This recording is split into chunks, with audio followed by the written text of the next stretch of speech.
Welcome to Speaking Cinema, serious movie jibber jabber, a movie podcast coming to you with sandals on our feet and guilt in our hearts here in Hollywood, California. The guilt comes from eating a brownie on a non-cheat day. Yeah. Scandals. Well, what'd you think it was? Kev. Overriding guilt for just existence? Nah, it was a brownie. In the spirit of our podcast, let's just diverge right now. When you look at a menu and it says non-guilt, there's different, like, seafood. Yeah. Beef, chicken, non-guilt. What do you think? That says a lot about our culture, right? And our Puritan upbringing. That everything must be justified and we can never enjoy ourselves. It's also weird that we call it a cheat day because it's part of the system. It's the rule of the thing is 6 days you do whatever you want. On the 7th day you can do whatever you want, right? Yeah. So it's a reward day, really. Exactly.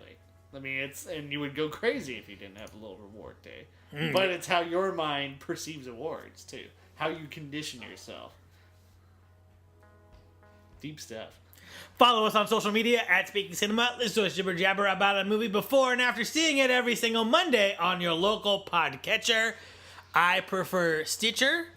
I like SoundCloud. Yeah. Yeah. You just take it straight to the internet. Yeah. Or do you have the app?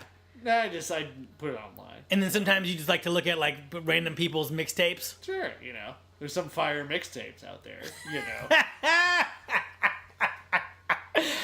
I'm gonna find the next 2 Chainz, the next Chingy. What a great Chingy reference. The next Yin Yang twins. I was in college one time. We're never going to get to this movie. I was in college and, like, go around the room and introduce yourself. And this girl was like, my name is Portia. My favorite artist is Chingy. Chingy, all right. And, she was dumb as a box of rocks. But what can you do? I am your host, Pontus Jibber Jabber. With me today, as always, the trader himself with the oddly East Coast accent, Kevin. Hey, how you doing? Sacrificial lamb.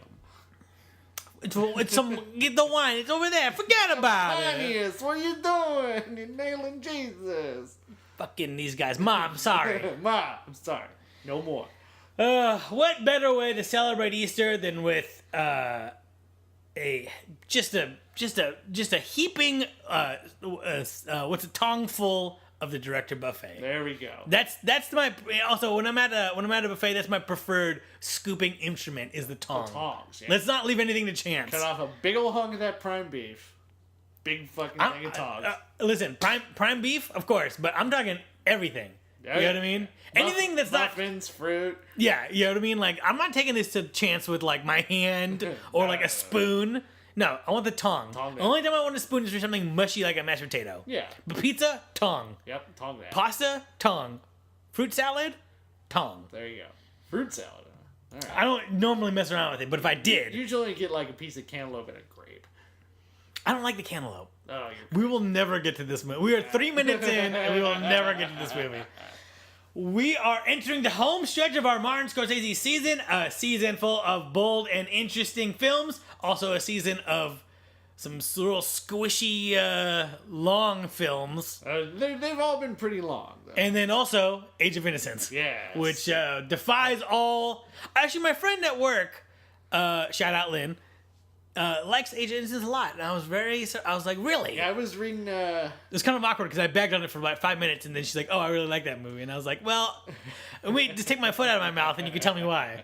Yeah, it was, we'll talk about this a little later, but Michael Ballhaus passed away this last week. A cinematographer who shot Age of Innocence as well as multiple other Scorsese movies. And in the AV Club, in the comments section, there was this whole chunk of people just loving all over Age of Innocence. So maybe we missed something. Maybe it just didn't connect with us. Who knows? I don't think we missed anything. I think it did not connect with us. And those people are completely entitled to their opinion. Sure. They can rate, review, subscribe, and then you get to comment. Yeah, sounds good to me. But, I really didn't like that movie. Yeah, so, Kev, we're almost done. Where are you at? Is this what you expected for this? Just about. I feel he's a much more divisive filmmaker than I originally thought. So agreed. But getting a greater, deeper understanding of his filmography seeing movies that actually these last 3 that we're gonna do are ones I've never seen before. Interesting. So that's cool. Interesting. Yeah, just really seeing how he can adapt to so many different things, but it's unmistakably a Scorsese movie. I think when we get to the end, we should talk about what makes a Scorsese movie a Scorsese movie. Of course. Long run times. I'm glad we're doing this because I would like to explore, people who are perceived to be great, whether that perception is, I agree with that perception or not, right? I'm interested in the world of film enough to give a shit, right? If somebody made it this far, you ought to know why. Right. So. Like, I like shoes, but I don't give a shit about Nike, right? Because I like the things I like, my small skater-owned brands. You know what I mean?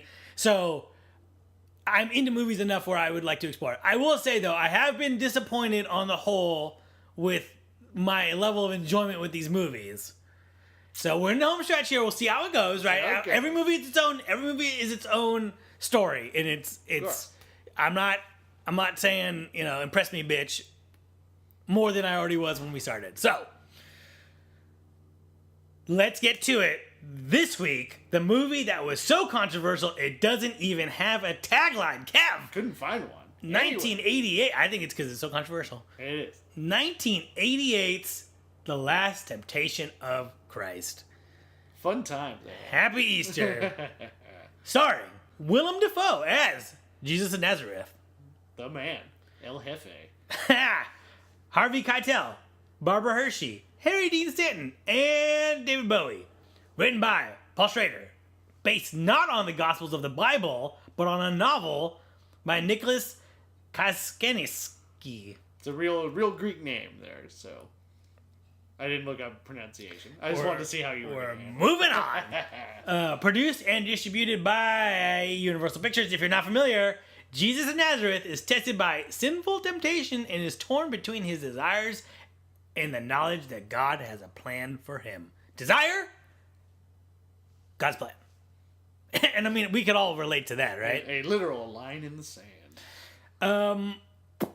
Marty Scorsese, big shock here, said he'd always want to make a movie about the life of Jesus since he was a little kid and received a copy of the novel from Barbara Hershey while making Boxcar Bertha. Kev, I feel like it's a very simple sentence, but it says a lot. Go on. I was raised Catholic, but there's never a time where I was like, what I want to do with my life? Make movies. You know what I make a movie about? Jesus. This guy got shoved down my throat. You know what I was like? You know what I want to make a movie about? Wolverine. And they beat me to it. Fair to them.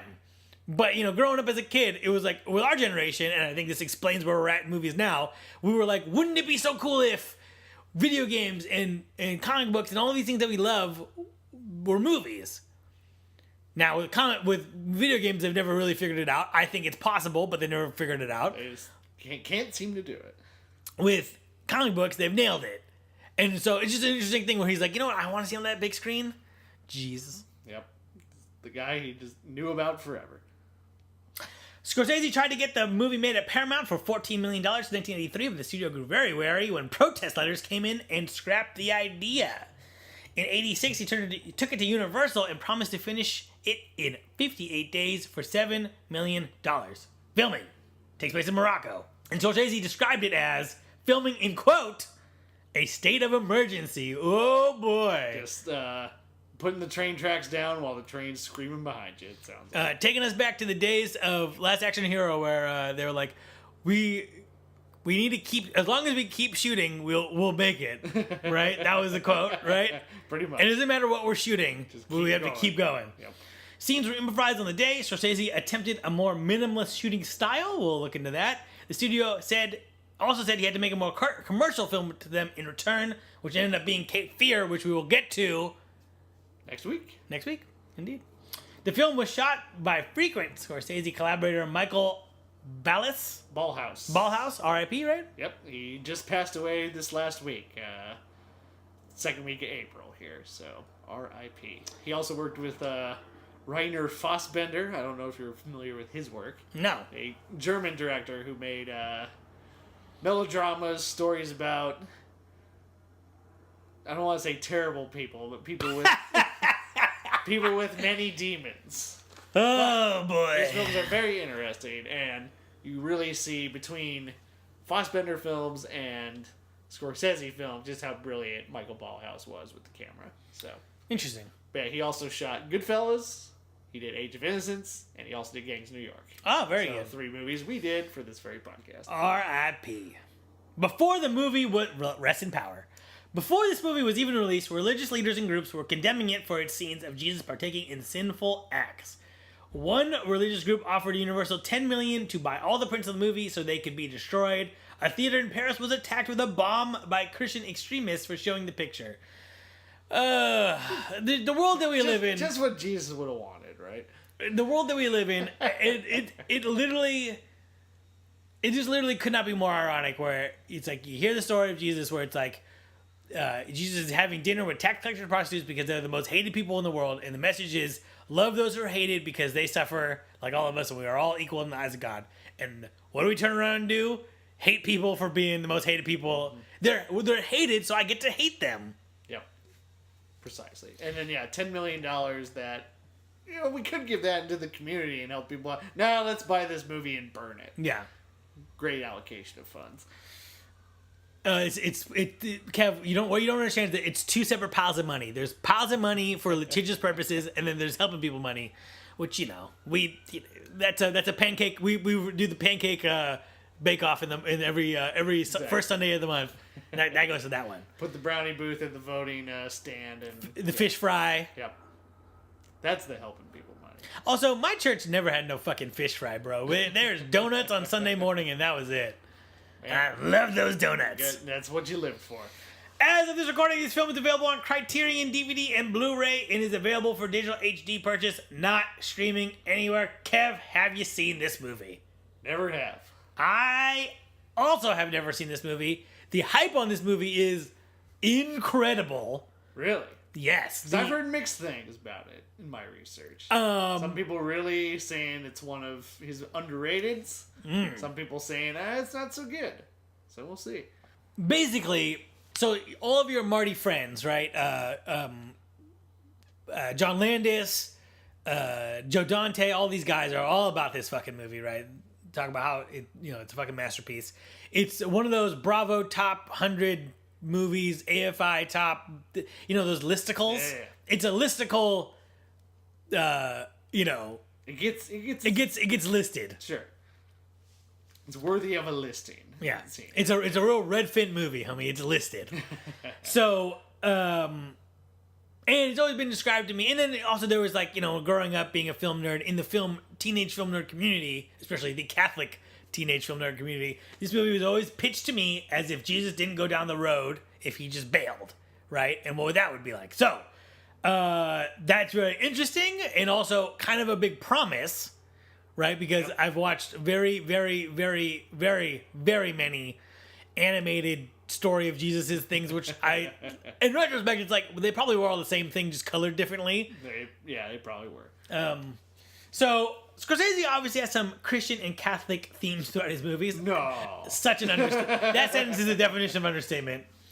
Also, were some religious themed movies which we have not explored: Kundun and Silence. My pick for best movie of 2016. Interesting. So we're both atheist / agnostic. What do you get from these allusions and themes in these films? So, have you upgraded your religious status to agnostic, or are you? What's going on here? We'll start with that. I'm still an atheist. Always will be. I don't know why. I don't know which one of us added this in the format. But... I am upgraded, motherfucker. Yeah. So I am. I think you can't. There's no going beyond atheist. Right. And we've talked about this before, but I think we should revisit this just because it's relevant to this conversation. I was raised Catholic. Now I am an atheist. You are an atheist. Yes. Raised religiously? No. Never. It was, my family was Presbyterian. And so, the grandparents they went to church, but never forced anything on us. And we just never, it just wasn't a thing. Listen, we all love Meemaw and Grandpappy, but were they kind of like Christmas, Easter? Yeah. Christmas, Easter. Yeah. But not every Sunday. Football season, we're not going. They went most Sundays. Oh, okay. Had a good relationship with their pastor. But yeah, they never forced anybody else to go or tried to shove anything down our throats or anything like that. Mm-hmm. So And then I grew up, in a more affluent part of Spokane. And But the money. Where the money was. Money is Not gone. that I was Spokane. born rich, but you're just in the more affluent. Also, area. can we make a Grindhouse short that's called "Born Rich in Spokane"? I'm all for it. I'm writing that down. We'll film it in Browns Mountain. Shout out.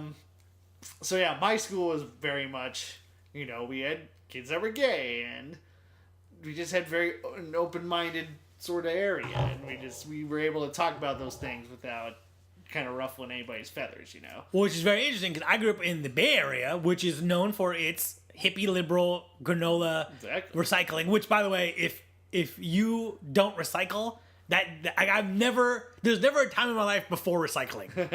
You know what I mean? It was always recycling. So like in that shitty job that we both had at that one place, when there was not a recycling bin, I was just like, "What are you talking about? Yep. This is paper." Mm-hmm. We recycle it. We can reuse that. Nope, throw it away. So,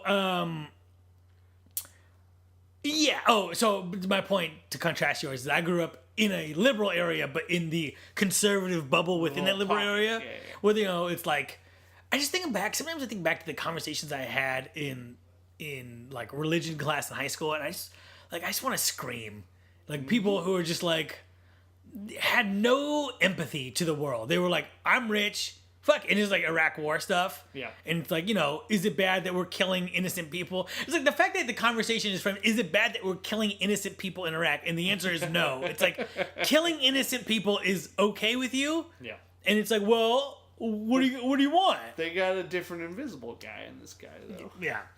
So, I feel like with Scorsese, I see his Catholic guilt, so it's not like a revelation to me. You know what I mean? I'm like, oh, I get it. Yeah. I get it.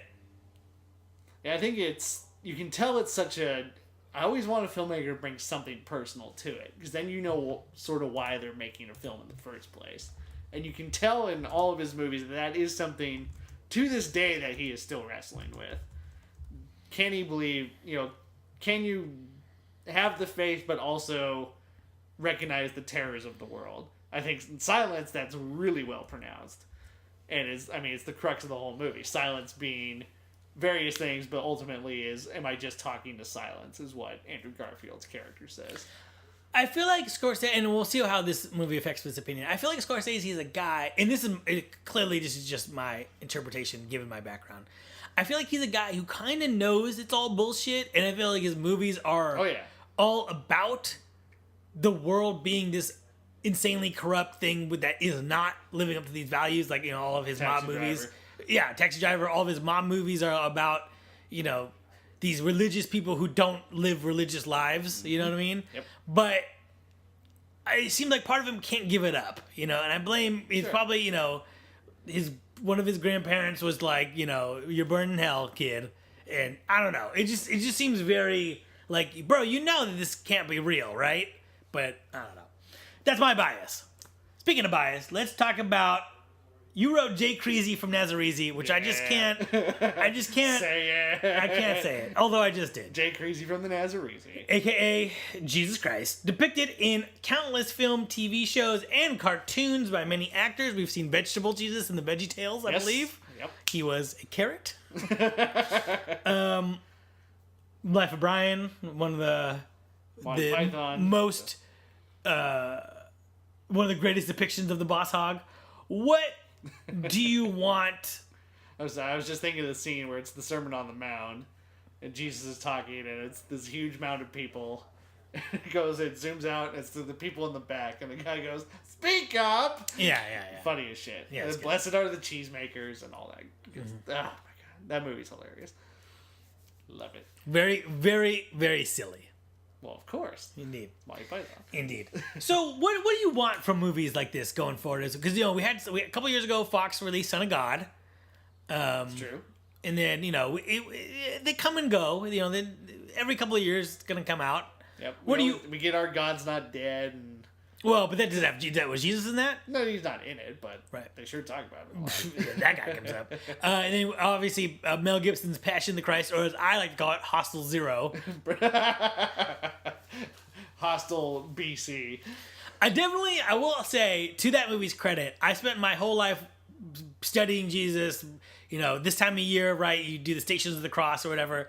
And that movie was, I was like, what, 16 when that movie came out? That movie was the first time where I was like, oh, they tortured this guy to death. Yeah. You know, it's like because they wash it clean for children. That guy wasn't tied to that cross, homie. Yeah, well, that's the thing, right? It's also I also find it weird that, I mean, I get why. I'm not so naive to get why, but I'm saying the people wear crosses around their neck. It's like that's a torture instrument that's been repurposed for this sign of divinity, right? So it's like it's as if Jesus was electrocuted to death, so you carry around a little chair with you. Yep. Do you know what I mean? Man, that's my Ride the Lightning pendant, though, homie. Yeah, well, it's about to be co-opted for my fucking sweet religion. So what do you want, Kev? What do you want from Jesus-y shit? I'm just dying for a flawed Jesus. Because he's always perfect in every depiction. He's infallible. He's unquestioned. Well, Passion of the Christ, they get it a little bit in the beginning, but it's like, this guy's getting the shit beat out of him, and it's your fault. It's telling you it's your fault the whole time. But there's more than enough historical evidence. I think Mel Gibson's saying it's a certain group of people's fault, but go ahead. What are you talking about? Anyways. Oh, Mel. So, there's historical accounts of the guy actually existing. So I do believe the guy walked the earth at some point. A guy named Jesus. A guy named Jesus Existed. He had this little group. He told people some stuff. They crucified him because he was a troublemaker. Did the guy turn water into wine? Did the guy talk to 1 million people at the Sermon on the Mount? Did the guy raise Lazarus? It's a pretty well-traveled story, I bet you. So we know this guy was just a man. I want just the flawed man. Because everybody had to have, in that time when nobody knew why the sun came up, and why it went down at the end of the day, or as they called it, the hot ball. Did they call it that? Did they call Damn it it, you caught me. That guy had to have desires and human push-pull that we all have. And I've just never seen that depicted anywhere. I think we're going to get in this debate based on what I've heard. But, that's what I want. I don't know what I want. I don't seek out religious material. I'm not really interested in that conversation. And I do feel like with like a thing like God's Not Dead, which I admittedly have not seen, but from what I've seen of it, it's just like we are right, we are right, yeah. We are right, and you are wrong, and you are wrong. And it's not an interesting preaching to the choir, right? Yeah, it's not an interesting exploration of like the real challenge of what you're talking about, right? Jesus says, "Turn the other cheek." It's like, but I don't want to turn the other cheek, right? If someone hits me, I want to hit them back. Yep. And it's like, so if you were to explore someone really, and I hate even using this word, but getting saved, right? It's like, there's a challenge to that is explored, that needs to be explored. And I feel like religious material is just kind of reaffirming what people already believe, as opposed to actually really challenging them in the way that it's supposed to. Yeah. I mean, that's kind of the only time I'll ever really seek out that story, is if I know a great filmmaker or a great writer is behind it. Mm-hmm. A Martin Scorsese, a Ridley Scott, fuck, who's the... Oh, well. Because the alien is alien from Alien is Jesus, virgin birth. I was thinking Kingdom of Heaven. Oh sure. Right, yeah, that one too. But it's like I know they're gonna bring that to it. It's not just gonna be this like stroke fest of just how great we are. Speaking of stroke fest, what I don't want anymore, and this has become something that I have grown to learn more as I got older, and I'm going to lump in religious movies from the days of yore, along with Egyptian movies, where I deeply now resent this Europeanization of that world. Uh-huh. And it's really annoying to me. Like Egyptians were what we would describe today as black, and you need to go no further than to look at where that country is, Africa, and B, the paintings they have of themselves, which look black and brown, and have black and brown features that we would associate with blackness. Brown people. So the fact that Christian Bale is Moses really does chap my fucking ass, and I'm not looking forward. And I know who's in this movie. Yeah, I mean Christian Bale as Moses in a movie in like 2014. You know, like, come on, you could have found your Mohammed from such and such. You racist. So I love Ridley Scott, but you know he's old and English, and therefore he's racist. Yeah, so I'm getting real sick and tired of this shit, and I feel like the same people who are upset when there's quote unquote stunt diversity casting, right? You know, they're like, tokenism. Sure, like the guy from Fantastic Four is supposed to, Johnny Storm is a white guy. If you're upset about that, then you should be equally upset when they do whitewashing of these kind of things, right? But those people don't, because if you ask them, they'll say, no, Moses was white, and the Pharaoh was white, and everyone who ever did anything in culture and in history was white. And it's like, okay. It's like newsflash. You know, Jesus was a Mesopotamian Jew. Right. That guy was not white. Right. So... he sure as hell didn't have blonde hair. So, my expectation for this watching, I hope that doesn't ruin it for me. I hope to be amazed by this, as hyped as it is throughout my whole life from all kinds of sources. Sure. Kev, any expectations? I am interested to see if Scorsese really adopts a minimalist style, because I feel most biblical movies are pretty maximalist. So I would like to see a gritty, down-to-earth take on this story. Well, let's just shut up and watch this movie. Let's do it. Here we go.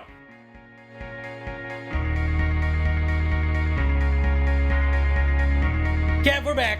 We're back. Kev, I watched this movie on Criterion Blu-ray. Ooh, you got better than me. I only got DVD from Netflix. Oh, very good. They usually have a little drop-down menu. You can select Blu-ray or DVD. Not for this one. No? Just DVD. Not investing. I also got it from the library. Very good. Shoved it all down in one day. This is a very long movie.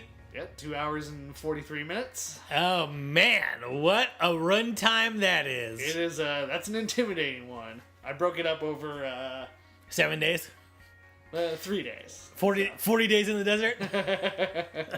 In some ways it felt that way, but yeah, I did like an hour at home, an hour on my lunch break, and then an hour after, that same day I did on lunch break. So I finished it.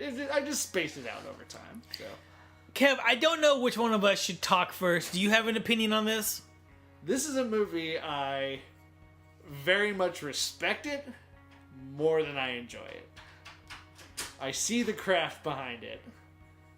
I respect what they're doing. I very much respect their take on how they tell this story in a way that I feel has not been done before. Am I ever going to watch it again? Probably not.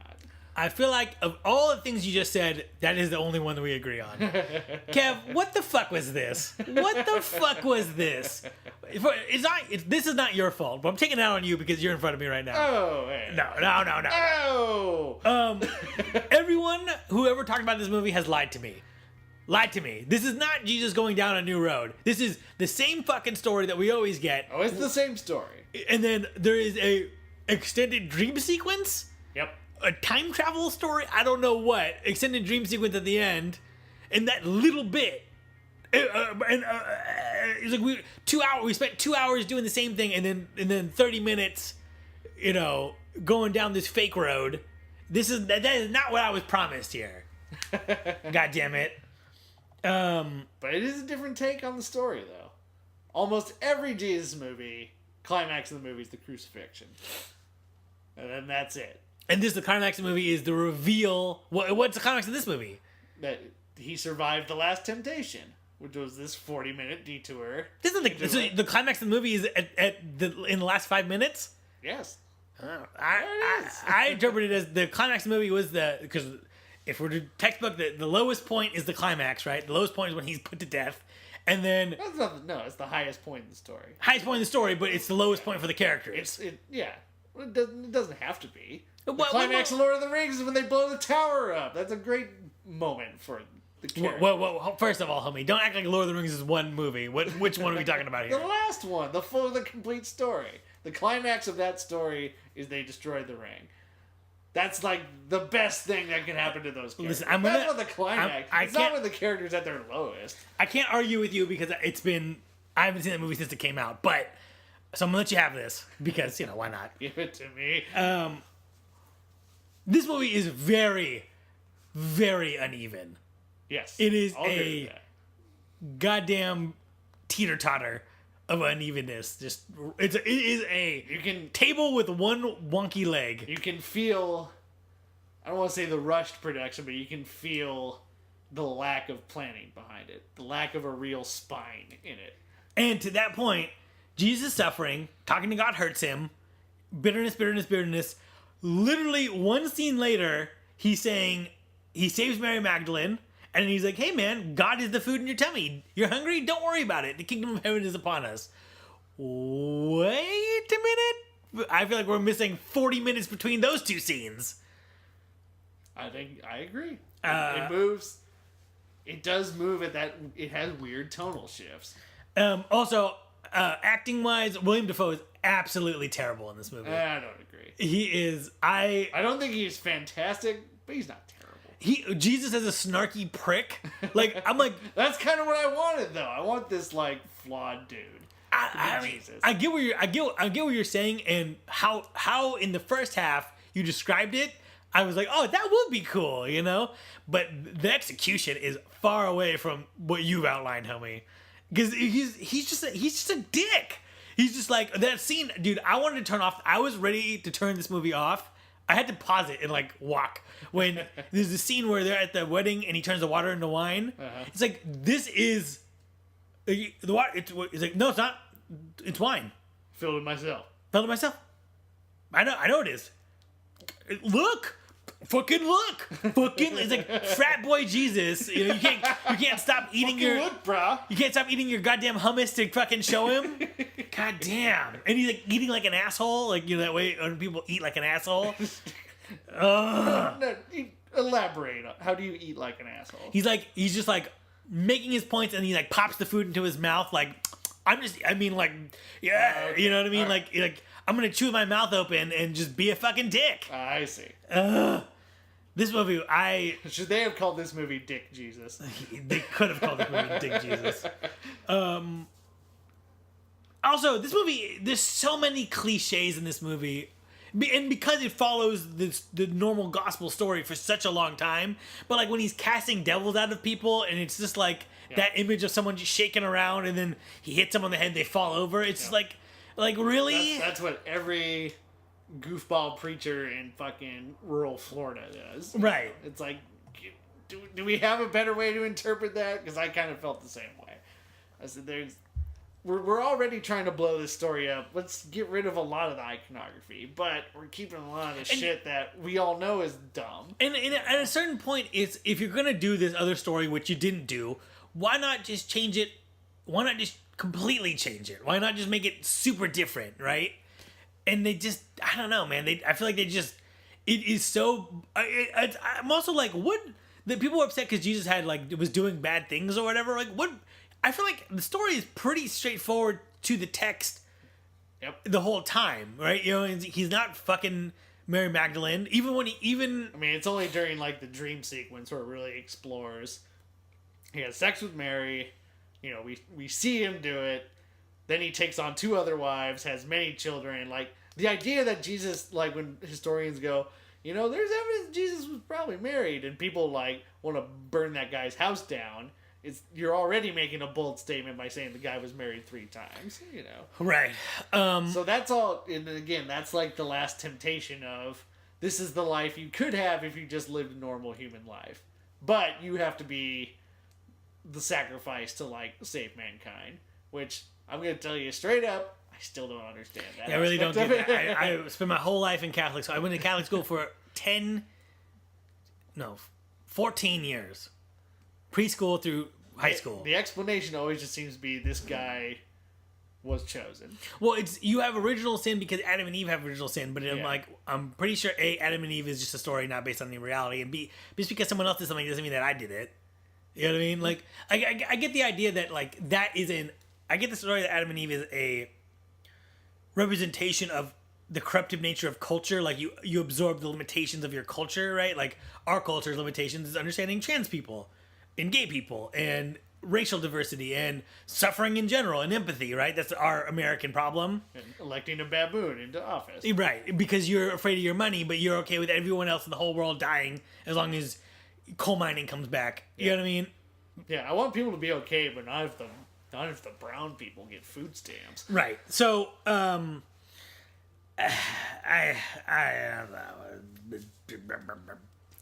I will say, to be fair, this is Scorsese's best sex scenes in that they are not appallingly gross, right? They're just they're just pretty standard. Pretty but standard. The fact that we're even getting like a sex scene in this biblical story, we're already exploring a reality that happened in that time. Right. There were whorehouses, there were brothels, people were doing it. Because where did all the people come from? And I will say the way that the Mary Magdalene thing is shown, it's descriptively could be kind of gross, like basically everyone is just watching and waiting for their turn, but they do show it in a way where you could see how someone, not everyone, but someone could be like, oh, cool. You know what I mean? Yep. It's not like a fucking Raging Bull where it's like, I feel like I should just cut off my balls and never kiss anyone again. So I want to talk about some religious stuff. Sure. So I feel like this movie brought up a lot of my issues with God talk. And I mean, me not liking this movie is partially the movie, partially my... Listen, in the first half I said I was raised Catholic and I'm an atheist. Those two things are directly related. They're... That's more than... I was going to say, that's as much an indictment on Catholic school as it is atheism. Sure. So, nothing is ever God's fault. God creates the universe, and the narrative is designed this way, right? God does not make mistakes. Man and Satan are the problem. So God takes the universe, takes no responsibility for how bad it is. Good, yes. Bad, no, right? If I score a touchdown, that's God. If we lose the game, that's me. What? That framing, the idea that you could create something and then not take responsibility for the flaws in your creation is so just like, why do you want to believe that? Like, what? But I guess like if you're religious, you're looking for hope, and it's not very hopeful to think we are just flawed and that's it. It's always amazing in religion how the God always hates the same people you hate. Yes. And you always find a way to just shoehorn and justify that. And it's almost like he's a creation from your own insecurities and lack of belief in yourself. And how can... Jeez. So, yeah, I just, that really brought up all those things for me where I'm just like, yeah, it's like Jesus' message is, blessed are the meek.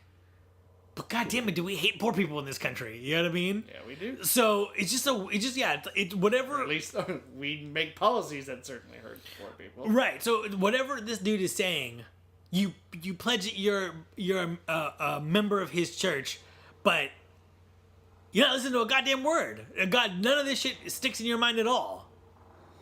I mean, it shows that a lot when I forget what line he says, but then everybody kind of interprets it the wrong way. And he's like, no, I didn't mean literal death. Come on, people. The fine. And I did like the scene where they're like, the mom, Mary is like, I was calling her the mom. Mary, the Virgin Mary, was like, if it's the devil, we can cast the devil out of your thoughts. And he's like, what if it's God? You can't cast God out. You know what I mean? I thought that was a really interesting, the burden of...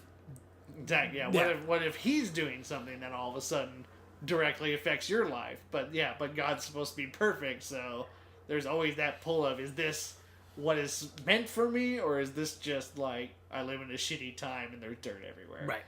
And I don't want to be I feel the same way about religion that I do about drinking, because I am a straight edge individual, teetotaler, if you will, in total. As long as people are drinking and religioning responsibly, I have no problem with it, right? Mm-hmm. And I have a lot of friends who are religious, and it's not an issue in our lives, right? Because I choose for it not to be. And, it really doesn't affect me as long as people do it responsibly.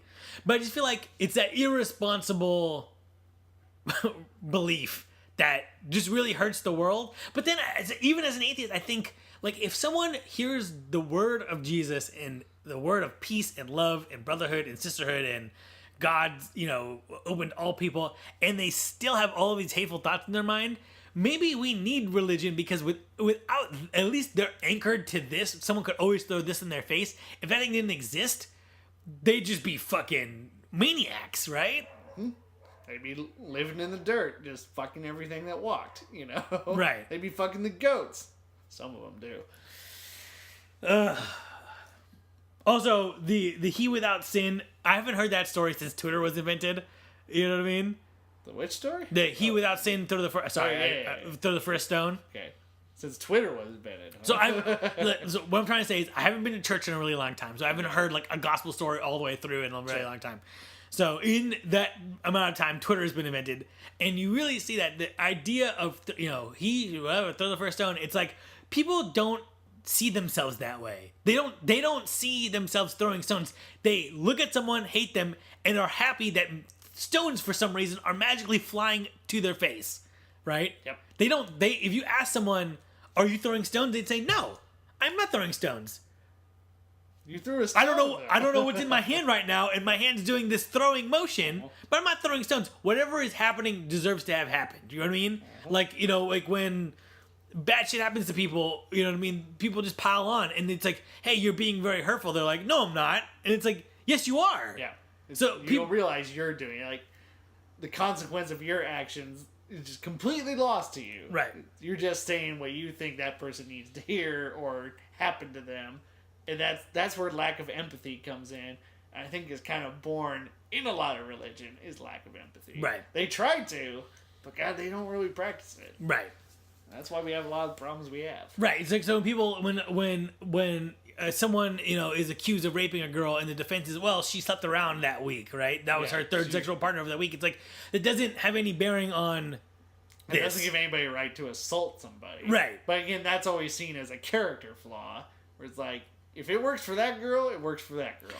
But a character flaw is something to do with murder, right? Yeah. It's like, oh, that guy is a jerk. He starts fights a lot, but someone murdered him. So is it not murder because he was a jerk? Because he is antagonistic? Like, many people would say yes, I guess. Many people would say yes. So I don't know, man. And I just want to talk about, I feel like we should talk about, I want to talk about the race stuff. You want to talk about the Brooklyn accents. Sure. So let's just real quickly get into that. Listen, I get it. I get what he did here. He got actors that are or could pass for Jewish to be the Jews in this movie, but they are European Jews. Yes. Our modern day interpretation of Jews. Yes. Which annoys me. And it annoys me that everyone in this movie that is black or brown has no speaking rules. It's like there's a black guy who has sex with Mary Magdalene before Jesus is supposed to get his turn. And says no. And then there's some other brown people in a market somewhere, and that's it? Yeah, that's all we got. And then the people in the mud gesticulating. Right, but they're covered in mud, so it's like it's hard to even tell. Exactly. It looks, Emily said, it looks more like Robin Hood than ancient Middle East. And it does. Big red-haired flag right there. Harry Keitel. So on that level, I forgive the accents because if you went this far, fuck it. You know what I mean? But were the accents distracting for you? They weren't distracting necessarily, but it creates that world where, if everybody talks like that, then it's, that's just the world of the film that we've created. If everybody's talking in, kind of a more proper tone, and then Harvey Keitel comes up with his tough Brooklyn accent, that's gonna stand out. And if everybody around is doing it, then that's just the thing you create. Right. And they're not doing like Brooklyn mannerisms, right? Like they're not like, hey, we're eating baklava over here. Come on. Get out of here, Jesus. The Romans, the motherfuckers. Throwing the rocks. Although I would appreciate Joe Pesci in this. Yeah, let's get a little Joe Pesci. They should have went all the way with it. They should have just made it like a Scorsese movie in the Middle East, a parody of its own self. Exactly. Let's get Rolling Stones on the soundtrack. Yeah. Don Rickles shows up. The voiceover. Henny Youngman is Pontius Pilate. Yeah. These Roman motherfuckers think that they know what's going on with their fake gods. I don't want to use these fucking pagan coins in the church. Come on. Is there anything else you want to complain about before we get into some good things? I can't decide how I feel about Peter Gabriel's score. It's okay. I like that he's doing something totally different from any other biblical movie. Because usually you get a very traditional, rousing, big string score, and this is like... And then the small moments have like that like single voice that's like kind of going up and down, like... yeah, that sounds thing. like 2001: Space Odyssey. Yeah, but like a... Yeah. Way more tribal. Yeah. Like that. So, but yeah, he has like... If you look at his list of people he brings on, he has like Baba Maal is on there, who's a legendary Senegalese singer. He has like some top talent on this soundtrack that he's doing, and I can't decide if it fits, but it is a really interesting soundtrack and really interesting score, and I think ultimately a good choice to do that because this is such a different take on the story. Yes. I think I didn't find any problem with the score. You know what I mean? I don't feel like it stood out to me like the way like the Terminator score stands out to me. Or Planes, Trains, and Automobiles. Sure. Yeah. Sure. Right. But and I always appreciate. I think especially soundtrack wise, I appreciate people doing something different than just a symphony. Yeah. You know. So. I also like how they referred to Jesus as a Jew in the context of him being a guy selling Jews on reform. I like that because that is, to what we understand, accurate. And there's lots of people who are like, Jesus was not Jewish. Jesus was killed by Jews. And it's like, you just say that because you hate Jewish people, which you should not, but you do. Thank you. And I would argue that there is some interesting ideas put up here, right? The one I said earlier where it's like, if the devil's in your mind, we can cast him out. If it's God, we can't. That's an interesting idea. But let's latch on to that a little more as opposed to telling slightly more visceral takes on stories we already know. Yeah. And also Jesus having no understanding that people don't understand that he's the Son of God. Yeah, he kind of just wants people to believe that. So it just starts telling people. Frat boy Jesus. Yeah, frat boy Jesus just inserting himself in there, saying, "It's me, dude." And then like, "What? You're doubting me? Well, I'll be snarky to you." Catch a cameo from Irving Kershner by any chance? I did not. Well, who is he? Is he the naked prayer guy who is secretly dead or whatever? It was not him, but he's the director of Empire Strikes Back. Oh, who is he? Who is he in this movie? He's in the beginning. He's one of like the first hanger-ons in the Sermon on the Mount scene. His name's like, is it DB or something like that? But I specifically looked it up because I'm like, that looks a lot like Irving Kershner. Me being a Star Wars geek and just wanting to know who everybody looks like. But yeah, he directed Empire Strikes Back, was one of George Lucas's teachers at USC, and now he's just cameoing in a Martin Scorsese movie, so good on him. Good for him.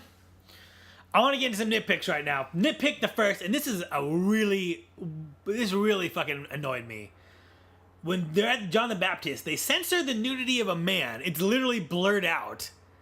And everyone else, all the women are fully naked, and you see a lot of man butt. But there's one shot of a dude's, which should be him full frontal nudity, and it's censored. I've never seen that in a movie, and really, what the fuck was that? Somehow I missed that. Huh. It was like, what are we... At that point, I'm like, what are we doing here? That is very strange. Because, I mean, Scorsese's never been shy about showing a wiener in a movie before, so... When has he done that before? We've never seen anything. I believe... Does Silence have one? I'm not sure. Some naked Japanese men? Yeah, some naked former Spider-Man? Yeah, pretend. You don't see any... It doesn't get that gnarly, so... There's no celebrity wieners. I'm all about that celebrity wiener. When they're at Mary Magdalene's sex shop, for lack of a better term, two guys are like playing a chess-like game. There's live fucking, all right? Yep. You either watch that or get out. You'll play that in the dirt park. Oh, we're not here for her. It's just cool in here. I'm trying to get out of the sun. It's like going to a strip club. I like the way they pour Diet Coke, you know? It's like, come on, you can get that anywhere. You can play chess anywhere. Maybe they want to play chess in the company of... as someone who, and Kev, I don't think this will be no surprise, doesn't frequent live sex shows / prostitute turn taking. I don't even know what the word for this is. Maybe that's the culture there. I don't know, but that's that. Any from you? Again, just a general lack of narrative drive in it. So I said at the top of this podcast that I respect what they're doing, and I do respect him taking a different style, taking a different tone with material we're very familiar with. But man, does this need a little stitching and a little cleaning up, because it's just kind of a big, woolly, messy movie. How many hours could be cut out of this movie of its 2 and 40-minute runtime? I could say at least one. I think there's a lot. A solid hour. Yeah. Get out of there. You can do a pretty svelte 2-hour Jesus movie, I think, and get everything you need with like double the impact. Yeah. Straight Jean-Claude Van Damme style. Speaking of tradition, the audio is all over the place. This movie I had to keep turning it up and turning it down. That's a bummer. That's come on, Criterion, you're better than that. Also, as is tradition, bad slow mo. He loves it. He loves it, Kev. Say slow mo. He I tell you, he knows what he knows that he's doing it that way. It's not out of ignorance, because we've seen him do real slow mo. Well, this is why it's a nitpick. He loves it though. This is why it's a nitpick, because I hate it and he loves it, and it doesn't ruin the movie. No, but I just don't like it. You will see it anytime it comes up in any movie. You'll say shitty slow mo. And I would argue that anytime you see shitty slow mo, if that same scene was done with real slow mo, it would have just been better, objectively. That's just my opinion. Also, my opinion, you could see the seat that they're sitting on when they're on the cross, and it's like, there's I thought the they seat. put that there. I thought that's part of the deal. I don't think it is in real life, because I think in real life, probably not, but I don't think they were trying to hide that. I think at a certain point, it's like, we can't hide this. Yeah. But, yeah. And those scenes are appropriately brutal. And I like it a lot more than Mel Gibson's, like, slow-mo shot of a nail going ka-chunk, ka-chunk into his hand. I like the quick, like, just pop, blood. That's just a much more visceral take on it. And that's what it would have really been like, you know? So I appreciate that level of the brutality in that it's just shown in a very the stark manner of which it would have actually happened. Well, I will say this does feel like a fucking day at Disneyland compared to the Passion of the Christ, because because that movie is just upsettingly brutal. Yeah, and but that tells you more about Mel Gibson than anything else. But yeah, so yeah, that's a fair assessment. Sure, you know. Yeah, I appreciate that level of it. Doesn't shy away from, because that's a nasty procedure, man. Yeah, nailed to a cross. But yeah, it's not it's just bam, blood. It's there the way it would have actually happened. Speaking of cool stuff, snakes are cool. Snakes are cool. Do you like seeing some snakes in the movie? Mary Magdalene got some sweet face tats. Yeah, she does. I kind of like her face tats, man. She was tatted up. He pulls his own heart out. It's pretty metal. Yeah, it's pretty. It's badass. And Emily had some good lines in this movie. As you, a source of good one-liners. So, needless to say, Emily did not like this movie. Oh, shocking! A real shocker. When the disciples are all walking, they show like Jesus, and there's Jesus in 2 and Jesus in 3, doing the Reservoir Dogs walk. She does. She just says boy band, Aww. which I thought was funny in the moment. And then so. Jesus keeps saying the kingdom of God is yours, and then she just goes, and you get a car, and you get a car, and you get a car. So, good times. I want to wrap this up because I'm tired of talking about this fucking movie. Sure. I really didn't like it. I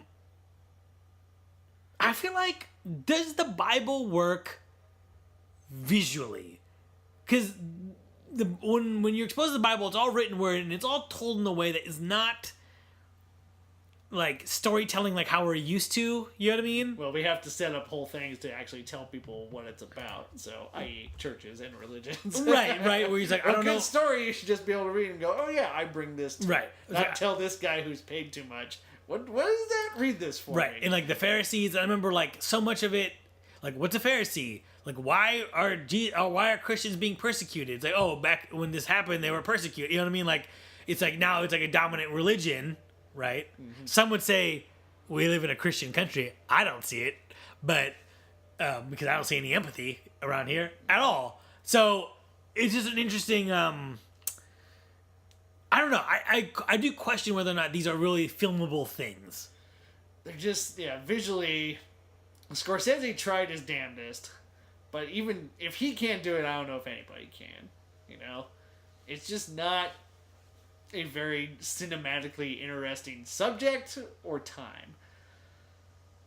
But I mean, I guess with video game stuff, I guess it could be in the right hands, but at the same time, I do think that there's a personal level of myself where I'm like just not really into this story. Yeah, I think that's part of it too. Of everybody says, "Oh, this is the greatest story ever told," and I recognize that he's taking different spins on certain things. Like the Sermon on the Mount is like a few, like 20 people, as opposed to like people like he was like Metallica in Russia. He spoke to 1 million people, Mm-hmm. But Jesus, just like Metallica in Russia. You heard it here. This movie's called The Last Temptation of Christ, but I feel like that's inaccurate. That is the end of the movie, right? Yes. This is just the story of Jesus with a little fantasy sequence at the end. But I mean, this is the fantastical life of Jesus Christ. That's kind of the big diversion that movie takes, though, is showing that.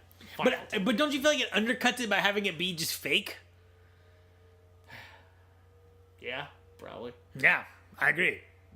I mean, if we're gonna try and be bold about it, and that might be just part of like Scorsese maybe just can't let go yet. But that's what it feels. He towards the idea of like this is all bullshit. Like Silence is really just about that, but he just can't kind of let go of it. And that's the thing in this one is that he comes back to it like, no, I'll do it. I'll die for the sin. It's just I don't know. And also the reveal that the little girl is Satan, and that I don't know. I was just like, how fucking stupid is that? Yeah, that cut where it's like, boom, on fire. It's like, that's pretty 80s right there.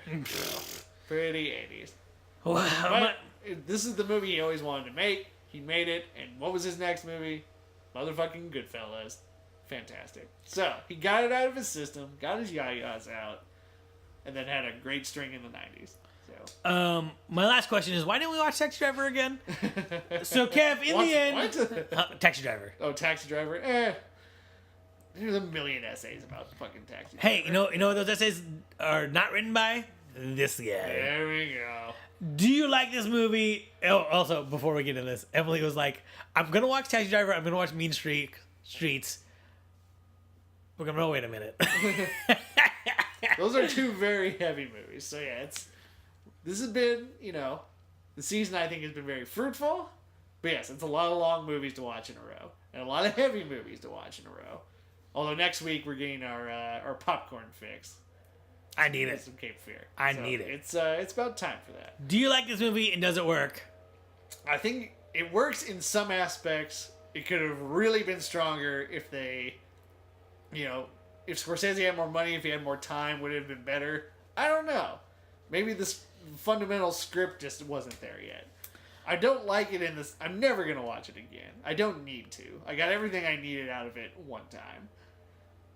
So yeah, again, I feel the same way after talking about it. I do respect what it's trying to do, but it's far from his best movie.